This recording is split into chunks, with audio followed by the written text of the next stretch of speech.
नमस्कार विद्यार्थी बंधुगण मु डॉक्टर क्षीरोद चंद्र बेहेरा आपण मानकु मोर यूट्यूब चैनल को स्वागत जनाऊँ। विद्यार्थी बंधुगण आपण मानक अनुरोध रे गत अध्याय रे समकालर ओडिया कविता और तहिरे रूपायित होउथिबा आम समयर जीवन चित्र संपर्क रे आलोचना करथिली।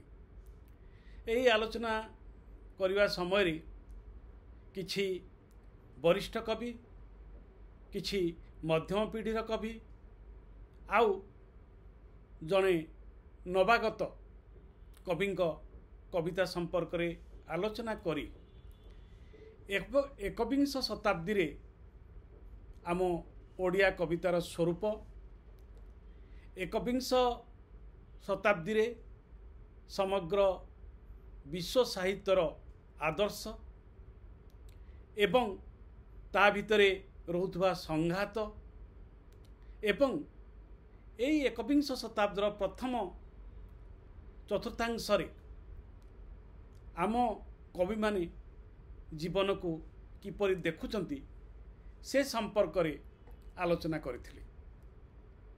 स्वतःप्रवृत्त भाव से आलोचना रे भारतीयता एक विशेष स्वर भावे प्रतिभात होइथिला।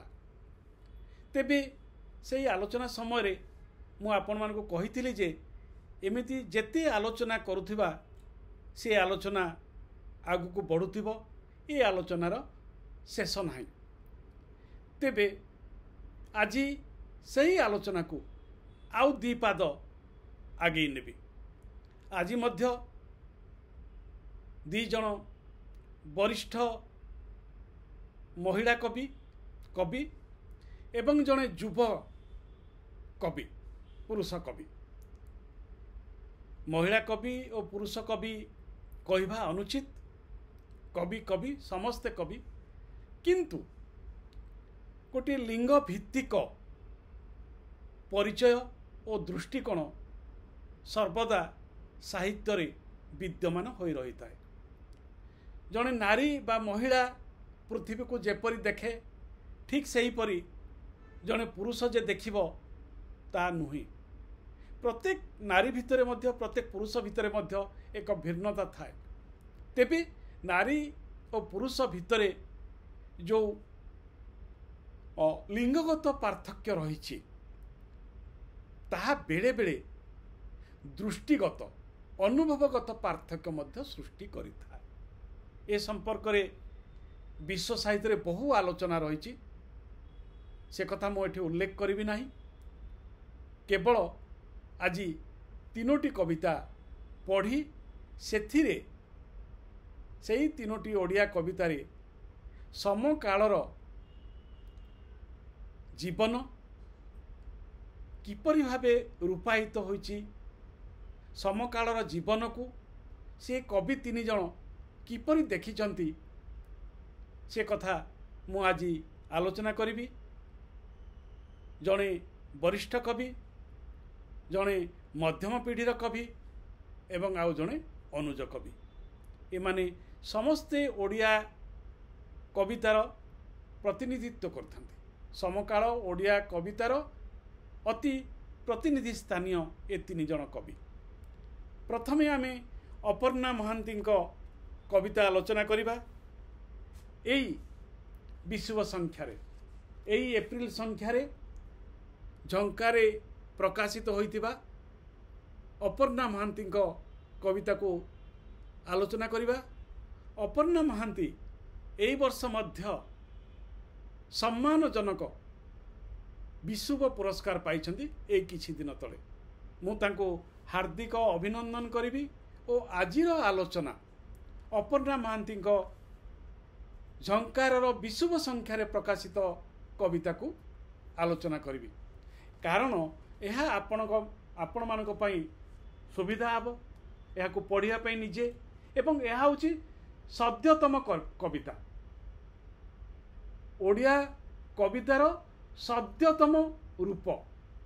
विषुव संख्या एप्रिल संख्या आज एप्रिल 25/25/2025 एप्रिल मास 25 तारिख 2025 मसीहा 25-25। तेणु यही आलोचना को मु आज आपण मानकु समस्त को स्वागत करुछि ओ अपर्णा महांती कविता आलोचना करी। अपर्णा महांती कविता आलोचना करने पूर्व मु आपण मानकु गोटे कथा सूचई देवाई चाहे। आपण माने समस्ते जानती अपर्णा महांती जड़े नारीवादी कवि फेमिनिस्ट पोएट भावरे तांकर प्रसिद्धि रही। ये गोटे कथा आपण मानक पई भल भाव में बुझे देवाई चाहे।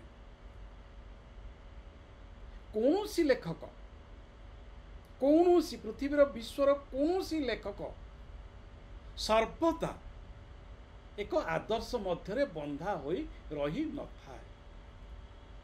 तार चेतनार उत्तरण हुए, तार अनुभव उत्तरण हुए। से चेतना और अनुभवर प्रेक्षापट जेतेबेले बदली जाए सेतेबेले ता साहित्यर स्वर मध्य बदली जाए। तेणु एठी ए कवितारे नारीवाद अपेक्षा जड़े कवि हिसाब से समकाल को अति घनिष्ठ भाव में अंतरंग भावे देखी अति सावलील भंगी रे ताकू कवितारे रूपायित करछंती। किछि बुझिबा पई दुर्बोध्य नाही, किछि कष्ट नाही, किंतु वक्तव्यर शाणित वक्तव्य ये जो शाणित वक्तव्य एठी रही ताहा जे कोनोसी पाठक को प्रभावित करिवो, हृदय को आलोड़ित करिवो। मूल्यबोधगत जो परिवर्तन आसी एकविंश शताब्दी रे ताहार उपाख्यान होउची आजिर ए कविता चालो पाप करिबा। देखंतु शीर्षक चालो पाप करिबा। ये होउची एकविंश शताब्दीर प्रथम 4 दशक भितरे जो चेतना से चेतनारू ए स्फुलिंग बाहरुची चालो पाप करिबा। कौन कहउचंती? चालो पाप करिबा। पापटू सुंदर मधुर बाहुबली आउ केही नाही। पाप कले जगत जितिबा, चालो पाप करिबा। ना पुण्यर समय चली जाइछि बोली से अनुभव करुछंती।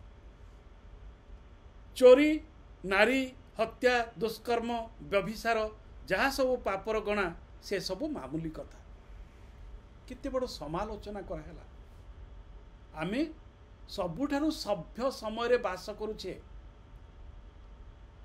सबुठारु भल समय बास करुछे, किंतु आम चारिपटे कौन रही? चोरी, नारी हत्या, दुष्कर्म, व्यभिचार जहाँ सब पापरे गणा से सब मामूली कथा। ये जो पाप कथा एगुड़ाक मामूली कथा हो जाइए। देखंतु गोटे समयर कथा को, आम समयर कथा को कवि अपर्णा महांती केते स्पष्ट भावरे, केते निरुता भावरे उच्चारण करुछंती। मन रखिले ए होची आम समयर कथा। ये होची एकविंश शताब्दीर प्रथम 4 दशंधिर कथा, प्रथम चतुर्थांशर कथा। पुणी कहउचंती महापापर भारारे टलमल वसुधा को पुण्यर पातका देखाई बाट हुड़ाइबा, चाल पाप करिबा। जुगे जुगे महापापी मानकर सिंहासन रे अधिकार, पाप जे स्वर्ग को निशुणी पापर सुना सीढ़ी रे चढ़ी राजा मंत्री हेबा, चाल पाप करिबा। पाप न कले मंत्री हेई परिवानी, धनी हेई परिवानी, प्रभावशाली क्षमताशाली व्यक्ति हेई परिवानी। पापार्जित धनर भेड़िकी देखी साहाण मेला प्रभुंक दरबार, दुईटी तो मागुणी सबुरी मनस्कामना पूरण ओ पाप प्रक्षालन। सेतिकी पाई छलनार धर्मध्वजा उड़े फर फर, पाप न कले केमिति जमीवा कुह पुण्यर बजार। पाप भितरे पुण्यर बजार आउची, एई बजार कथा कहउची। ये होची एकविंश शताब्दीर सबुठु बड़ कथा, बजारवाद। बजारवाद ବାଣିଜ୍ୟ, ସେ ବାଣିଜ୍ୟରେ କ'ଣ କରାହେଉଛି? ପାପ କରି ପୁଣ୍ୟ ଅର୍ଜନ କରାହେଉଛି। ପାପର ପଟୁଆରରେ ପୁଣ୍ୟର ହାଟରେ ସବୁ ଗହଳ ଚହଳ, ପାପ ଧୋଇ ଧୋଇ ପ୍ରଦୂଷିତ ସବୁ ନଦୀ ସମୁଦ୍ରର ଜଳ। ଧର୍ମର ଅଫିମ ନିଶାରେ ମତୁଆଲା ରାଜନୀତି, ଆତ୍ମାର ଅନ୍ଧପଣରେ ବିଚାରା ପରମାତ୍ମା ସ୍ୱେଚ୍ଛାବନ୍ଧୀ ଡହଳ ବିକଳ। ଆଜି ପରମାତ୍ମା ମାନେ, ଆଜି ମହାନ ପୁରୁଷ ମାନେ ଡହଳ ବିକଳ, ସେମାନେ ହେଉଛନ୍ତି ଅଚଳ ପୁତ୍ର। ପାପର ବିଜୟ ମାଲ୍ୟ ପିନ୍ଧି ନୀରବ ହୀରା ବେପାରୀ ବିଦେଶରେ ଅୟସରେ ବିତାଉଥାଏ ବେଳ। ମନେ ପକାନ୍ତୁ କେତେ ବଡ଼ କଥାଟା ଏଠି କୁହାହେଉଛି। ସାମାଜିକ ବାସ୍ତବତା ଏହି ସମୟରେ ଘଟିଛି। ଜଣେ ନୁହେଁ, ବହୁ ହୀରା ବ୍ୟବସାୟୀ ଅର୍ଥାତ୍ ଧନରତ୍ନର କୁବେର ଭାରତବର୍ଷରେ ଅର୍ଜନ କରି ବିଦେଶରେ ବାସ କରୁଛନ୍ତି। ଦେଖନ୍ତୁ ସମୟର କଥା କେତେ ସ୍ପଷ୍ଟ ନିର୍ଭୀକ ଭାବରେ କହୁଛନ୍ତି ଅପର୍ଣ୍ଣା ମହାନ୍ତି। ଏଠି ନାରୀବାଦ ନାହିଁ, ଏଠି ବିଶ୍ୱବାଦ ରହିଛି, ଏଠି ମାନବବାଦ ରହିଛି। ଏହାକୁ ଆପଣଙ୍କୁ ବୁଝିବା ପାଇଁ ପଡ଼ିବ। ପାପର ବିଜୟ ମାଲ୍ୟ ପିନ୍ଧି, ବିଜୟ ମାଲ୍ୟ ମନେ ରଖନ୍ତୁ, ବିଜୟ ମାଲ୍ୟ ଭିତରେ କେତେ କଥା କହିଦିଆ ହେଲା। ପାପର ବିଜୟ ମାଲ୍ୟ ପିନ୍ଧି ନୀରବ ହୀରା ବେପାରୀ ବିଦେଶରେ ଅୟସରେ ବିତାଉଥାଏ ବେଳ। ପାପ କରିନଥିବା ଲୋକଟି ବିଷ ପି ଟଳି ପଡ଼େ ଉଜୁଡ଼ା କ୍ଷେତରେ। ଉତାଣି ଛୁଆକୁ ବିକିଦିଏ ପେଟ ବିକଳରେ, ଦାଦନ ଖଟିବାକୁ ଯାଇ ଶବ ହୋଇ ଫେରେ। ଦେଖୁଛନ୍ତି କେତେ ଦରଦ, କେତେ ଦରଦ। ଏବେ ବି ପରଜାର ଘଟଣା ବାରମ୍ବାର ଘଟେ, ବିଶେଷ କରି ପଶ୍ଚିମାଞ୍ଚଳରେ, ବିଶେଷ କରି କପା ବଗିଚାରେ। କପା ଚାଷ ଯେଉଁମାନେ କରନ୍ତି ଋଣ ନେଇ, ହୁଏତ ପ୍ରାକୃତିକ ଅସମାନତା ଯୋଗୁଁ ଠିକ୍ ଭାବରେ ବର୍ଷା ହେବନି, ଠିକ୍ ଭାବରେ କ'ଣ ହେବନି, ପୋକ ଖାଇଯିବେ, ଋଣରେ ବୁଡ଼ି ରହିବେ। ତାପରେ ଆଉ କ'ଣ ଘଟିବ? ଯାହା ପ୍ରତିନିୟତ ଘଟୁଛି ଆପଣମାନେ ଖବରକାଗଜରେ ପଢ଼ୁଛନ୍ତି, ତାକୁ କବିତାରେ ରୂପ ଦେଉଛନ୍ତି। ଅର୍ଥାତ୍ ଆମେ ଯେତେ ସଭ୍ୟ ହେଲେ ବି, ଯେତେ କାରିଗରୀ କୌଶଳ ବଢ଼େଇଲେ ବି, ଯେତେ ପ୍ରଗତି କଲେ ବି, ଜହ୍ନରେ ପାଦ ରଖିଲେ ବି, ସଫ୍ଟ ଲ୍ୟାଣ୍ଡିଂ କଲେ ବି, ଏପଟେ କ'ଣ ହେଉଛି? ବିଷ ପିଇ ଟଳି ପଡ଼େ ଉଜୁଡ଼ା କ୍ଷେତରେ, ଉତାଣି ଛୁଆକୁ ବିକି ଦିଏ ପେଟ ବିକଳରେ। ଏ ଚାରୋଟି ଧାଡ଼ି ଦେଖନ୍ତୁ, ନିର୍ମମ ନିଷ୍କରୁଣ ଆମ ଓଡ଼ିଶା ଜନଜୀବନ, ଆମ ଜନଜୀବନ। ଦାଦନ ଖଟିବାକୁ ଯାଇ ଶବ ହୋଇ ଫେରେ। ମଣିଷ ହୋଇ ଧନ ଉପାର୍ଜି ଫେରିପାରେ ନା।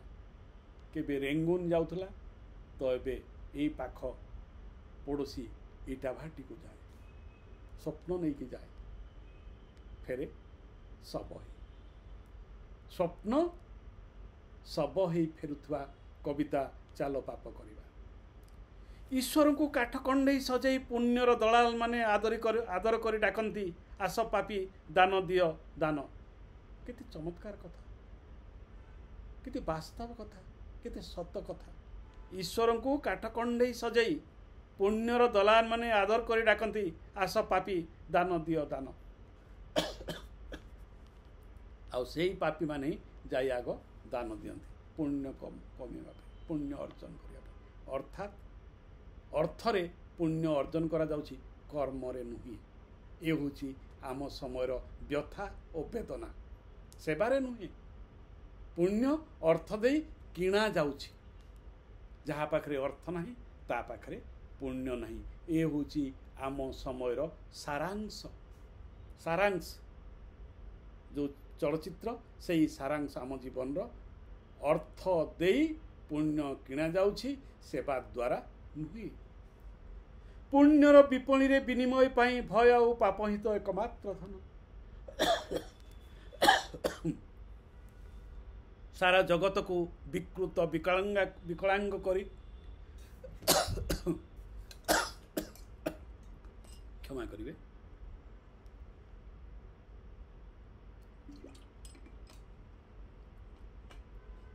ସାରା ଜଗତକୁ ବିକୃତ ବିକଳାଙ୍ଗ କରି ମାଟି ଆକାଶ ପାଣି ପବନ ସୂର୍ଯ୍ୟାଲୋକର शुभमंगल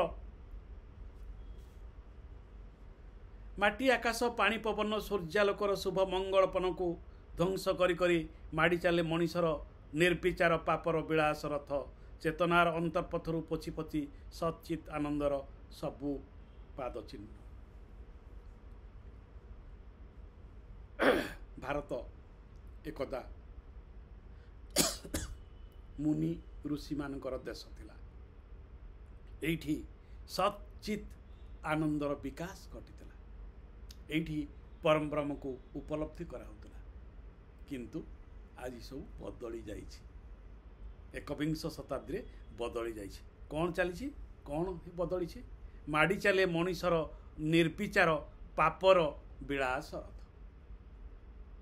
पापर विलास रथ एबे निर्विचार रे माड़ी चली। ये होछि अपर्णा महांती वक्तव्य। आउ जणे आम समय अति स्वनाम धन्य कवि सुचेता मिश्र 2020 मसीहा जुलाई मासरे कादम्बिनी रे एक कविताटी प्रकाशित गोटे किछि 10-15 वर्षर पुराना कविताटी मध्य आलोचना करिया भाबी ए कविताटी को नहीं सुचेता मिश्र कादम्बिनी। केबी विमुग्ध देखुली मोर प्रतंचा मोर उड़ाण को हठात सेठी सामिल हो गला व्यवस्था भितर थिले किछि उलग्न कंकाल सार शिशु 100 किलोमीटर चली चली आसीथिबा आसन्न प्रसवा नारी बहुत गुड़ाए लहुलुहाण पद जहाँ को आम पूर्वर पाद बोली मानिथिलु चलिबार क्लांति को मारिया पई थका मारु मारु मरीथिबा लोक 20 वर्ष 2025 हेले ये 20 मसीहा 2020 हेले 5 वर्ष पूर्व अपर्णा महांती जहाँ लिखिं सुचेता मिश्र मध्य ताहा लिखिं से भावना से द्योतना से वेदना वेदनार द्योतनारे समस्ते घारी होउछन्ति। समस्त कविकूल घारी होउछन्ति। ये जो नैतिकतार अधपतन घटुछि। नैतिकतार अधपतन होउछि ए समयर सबुठु बड़ आह्वान मानव जाति पाई एवं भारतीय कवि माने ताहाकू आहुरी उखारी दउछन्ति आहुरी आवरण मुक्त कर दउछन्ति जे आमे को स्तर रे अछि सभ्यता विज्ञान को स्तर को जाइछे प्रगति क्यों स्तर को गलानी अथच आमे क्यों स्तर रे रहउछे क्यों स्तर रे जीवन जीउछे। देखंतु अति स्पष्ट भाव रे कहउछन्ति एटा आपण मानक पई बहुत काम रे देबो। मोर दिनचर्या भितरे धीरे धीरे सामिल हैला बजार महंगापण अभाव भूमंडलर विपर्यय महामारी बजेट सीमांतरे छायायुद्ध धर्मांधता आतंक आउ दली दिया जाइथिबा गोटाए आंदोलन आपण माने जहाँ पचारिथिले जहाँ खोजुथिले ए पदटी भितरे सबु कथा लिखि दैछन्ति सुचेता मिश्र तांकर निर्वेद कवितारे जहाँ 2020 मसीहा जुलाई संख्यार कादम्बिनी संख्यार प्रकाशित होइछि से कविता। आपण माने जहाँ पचारुथिले जहाँ जानिया पई चाहुथिले आउ थरे पढि दउछि।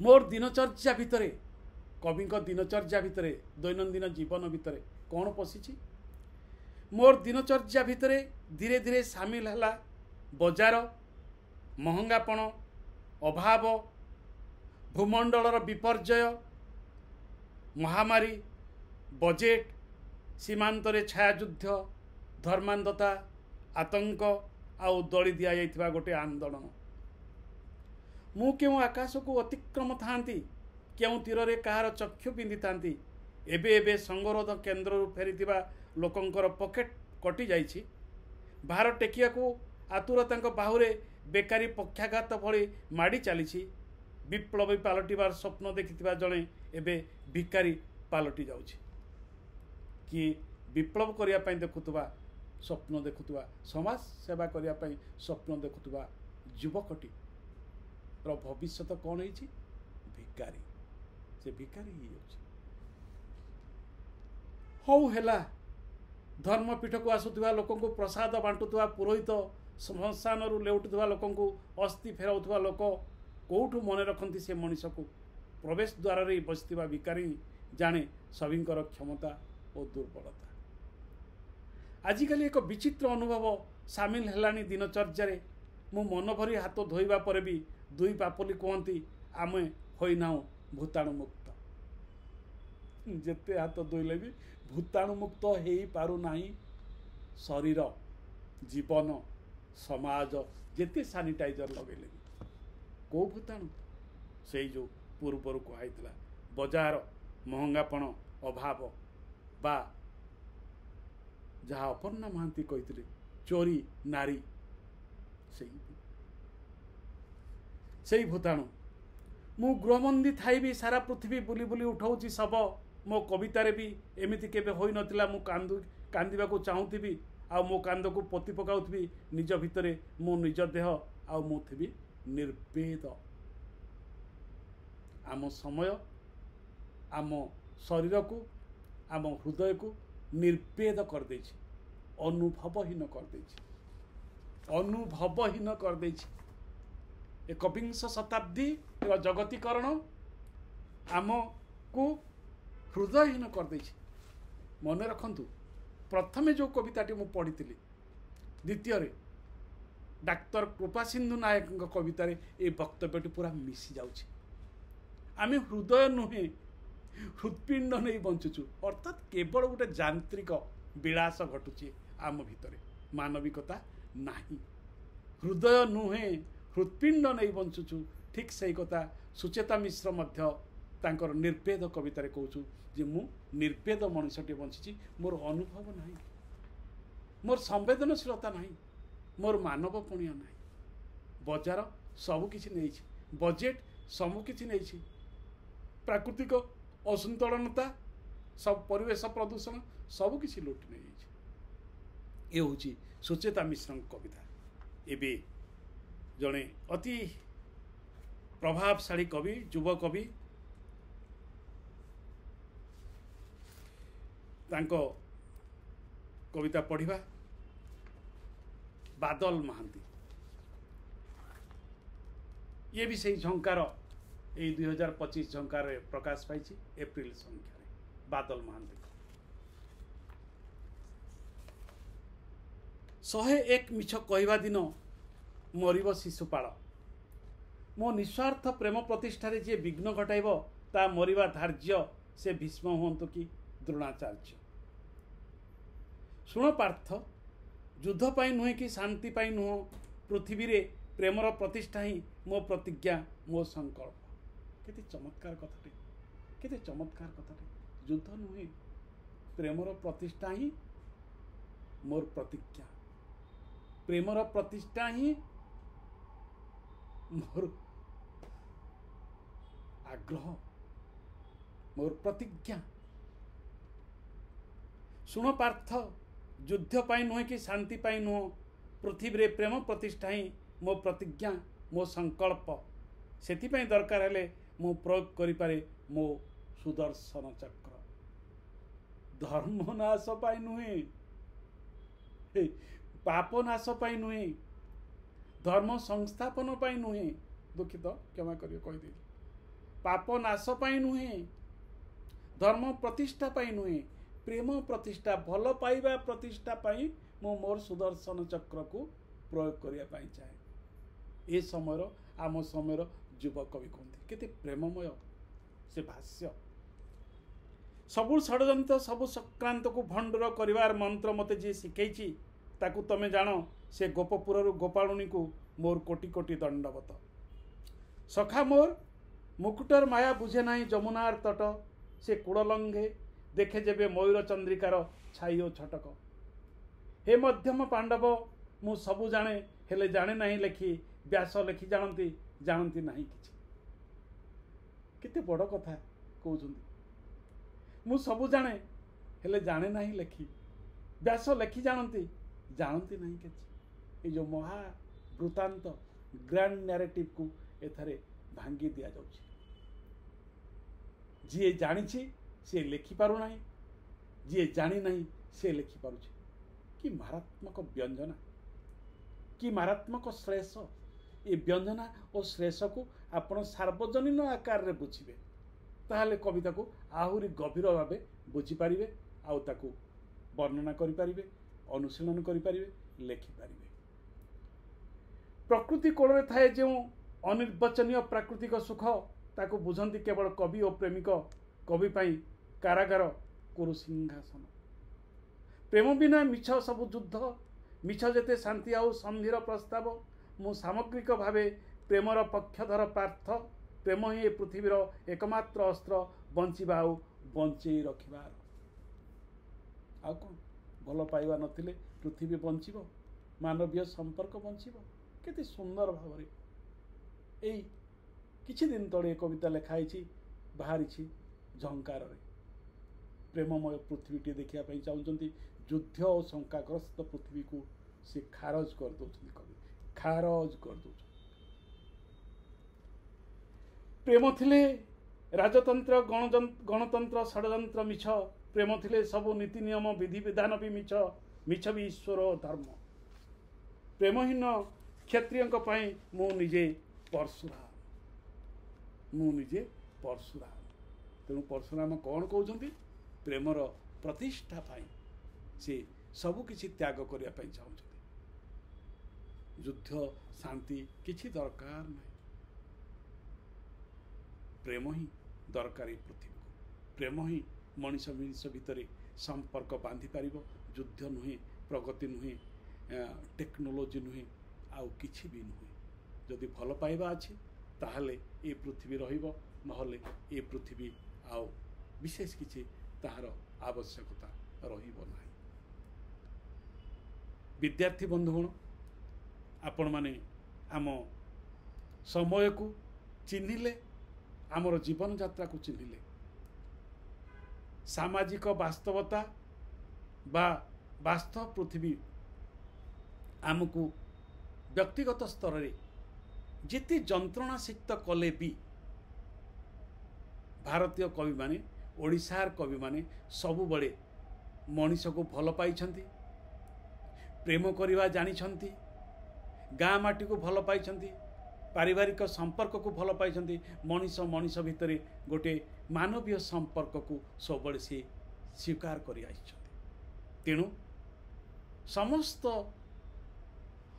बुनियादी ढांचा परिवर्तन होउथिले मध्य आम भाव जगत रे से बुनियादी बसा बांधि रही। वसुधा को आमे कुटुंब कहूचे एवं अतिथि को देवता रूपे एबे भी भल पाउछे। आतिथ्य को एबे भी सबुठारु श्रेयस्कर पुण्य भाव में ग्रहण करुछे। आम कवि माने आम समय जीवनचर्या को अति निखुण भाव में तांको कविता रे रूपायित करुछंती। तेणु आपण जो कविता पढ़िबे, जो कविता पढ़िबे, जहार भी कविता पढ़िबे, से निश्चित भाव में किछि ना किछि समाजर चित्र रहिथिबो, व्यक्ति जीवन चित्र रहिथिबो, आम समयर चित्र रहिथिबो। तेणु आपण माने समसामयिक ओडिया कविता पढ़ंतु एवं सेथिरु आपण माने जो चित्रटी पाइले ताको दया करी मोर कमेंट बॉक्स रे लिखंतु। मु मध्य ताको पढ़िबी और आपण मानक सहित पुनर्बार आलोचना करी, शेयर करी। आज पाई एठी रहउछि। आजिर ए वक्तव्य, आजिर ए आलोचना किपरि लागिला निश्चय मतामत देबे एवं आउ कोन आलोचना करिवा से संपर्क में मध्य मतामत रखिबे। आपण मानकु मोर यूट्यूब चैनल को पुनर्बार स्वागत करुछि। नमस्कार और धन्यवाद।